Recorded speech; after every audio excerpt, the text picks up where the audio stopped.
जय गुरु जी संगत जी, जय गुरु जी, शुक्राना गुरु जी, अनंतम अनंतम शुक्राना गुरु जी। गुरु जी की चरणों में कोट कोट प्रणाम और सारे संगत को जय गुरु जी। संगत जी, अगर आप चैनल पे पहली बार आए हैं तो प्लीज़ चैनल को सब्सक्राइब कीजिएगा, वीडियो को लाइक कीजिएगा और बेल आइकन की नोटिफिकेशन को ऑन कीजिएगा, जिससे कि आने वाले सत्संग की नोटिफिकेशन आपको मिल सके और आप गुरु जी के प्यारे प्यारे ब्लेसिंग भरे सत्संग सुन सकें। संगत जी, यहाँ पर सुनाए जाते हैं संगत के द्वारा भेजे गए सत्संग, जो कि बहुत ही ब्लेसिंग सत्संग होते हैं। और इन्हीं सत्संग में आप सभी के सवालों के जवाब भी छुपे होते हैं।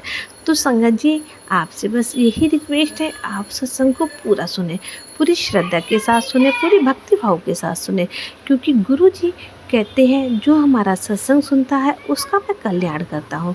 तो संगत जी, बने रहिए, गुरु जी की पूरी ब्लेसिंग पाइएगा, सत्संग को पूरा सुनिएगा और सत्संग अच्छा लगे तो संगत जी के साथ शेयर कीजिएगा।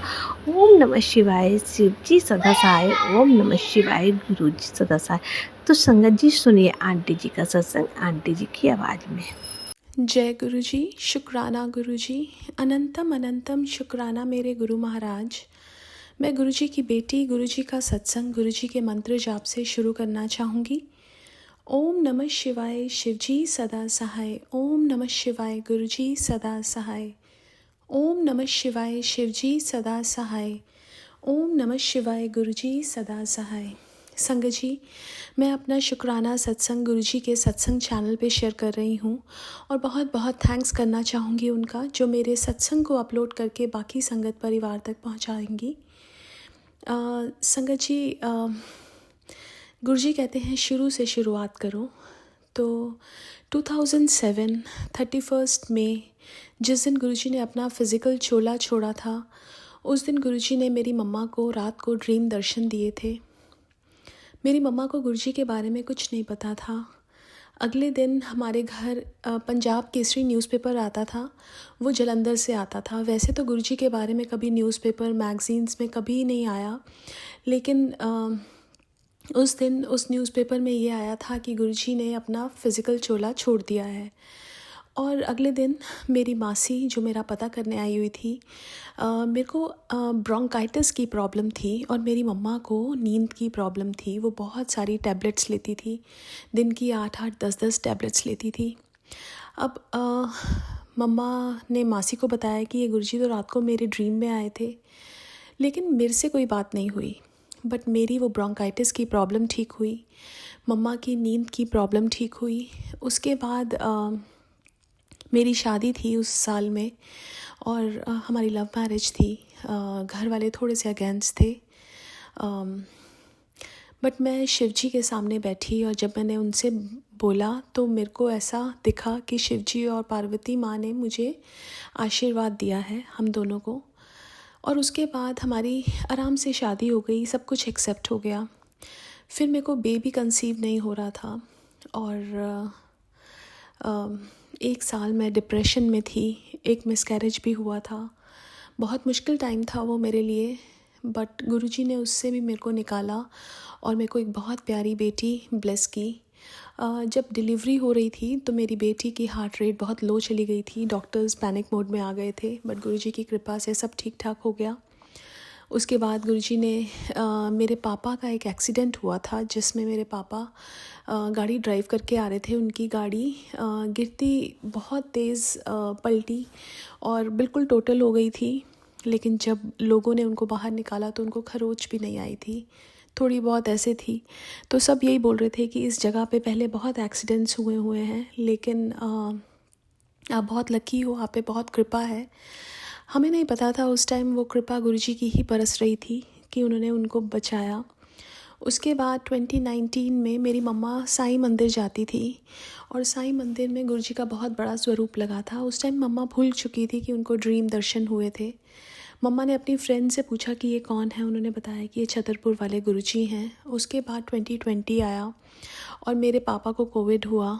उनका ऑक्सीजन लेवल बहुत लो चला गया, हॉस्पिटल में बेड्स नहीं मिल रहे थे, बट गुरुजी की कृपा से एक हॉस्पिटल में बेड मिला। वो हॉस्पिटल भी शिवजी के नाम पे था।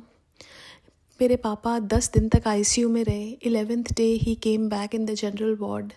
जब मेरे मम्मी पापा घर आए तो उनको पिजन मरा हुआ मिला।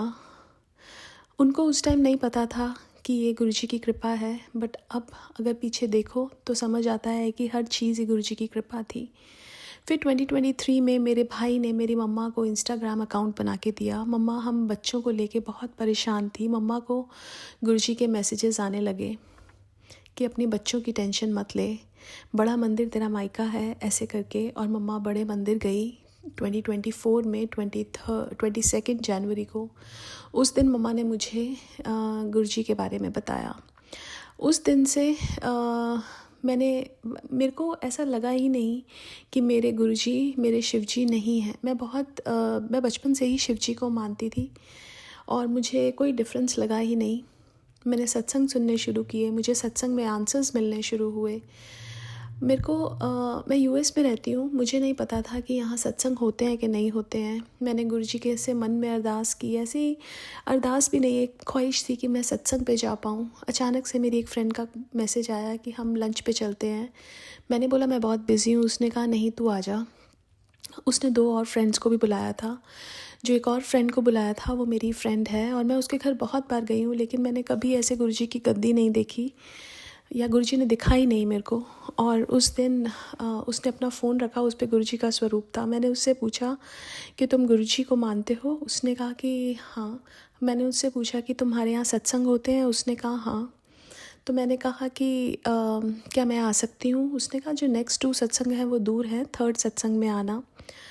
अब मैं घर आई तो गुरुजी का मेरे पास मैसेज आया टेलीपैथिक सत्संग के थ्रू कि मुझे दूर वाले सत्संग में जाना है। अब वो सत्संग जो था वो थर्सडे को था। मैं अपने हस्बैंड अंकल के पास गई, तब तक वो कनेक्टेड नहीं थे गुरुजी से। मैंने उनको बोला कि मुझे सत्संग में जाना है, थर्सडे को है। उन्होंने कहा एक तो इतनी दूर सत्संग है, बच्चों की क्लासेस हैं, स्कूल्स हैं, हमारे ऑफिस हैं, कैसे जाएंगे? अगर सैटरडे को होता तो अच्छा होता। मैं रूम से बाहर निकली, मैं शाम को सत्संग सुन रही थी। मेरी उसी फ्रेंड का मैसेज आया कि जो थर्सडे का सत्संग है वो सैटरडे को मूव हो गया है। गुरुजी जैसे हर स्टेप पे मुझे गाइड कर रहे हों कि तेरे को क्या करना है। एंड देन गुरुजी ने अपने सत्संग में बुलाया। मैं बहुत रोई, पूरा टाइम मैं बस रोती रही। उसके बाद मेरे पास गुरुजी का स्वरूप नहीं था, चोला नहीं था, बट मेरे को ऐसा था कि घर पे सत्संग हो। महाशिवरात्रि का टाइम था। मैंने सोचा कि मैं जाके बात करूं, लेकिन वो सत्संग ऑलरेडी किसी संगत आंटी ने लिया हुआ था। गुरुजी ने मेरे को घर आने के बाद मैसेज किया कि सत्संग कराना है, हो जाएगा।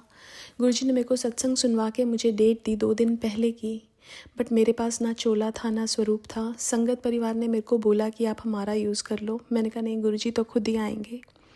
और मैंने अगले दिन मेरी बहन का मेरे पास कॉल आता है जो नोएडा में रहती है।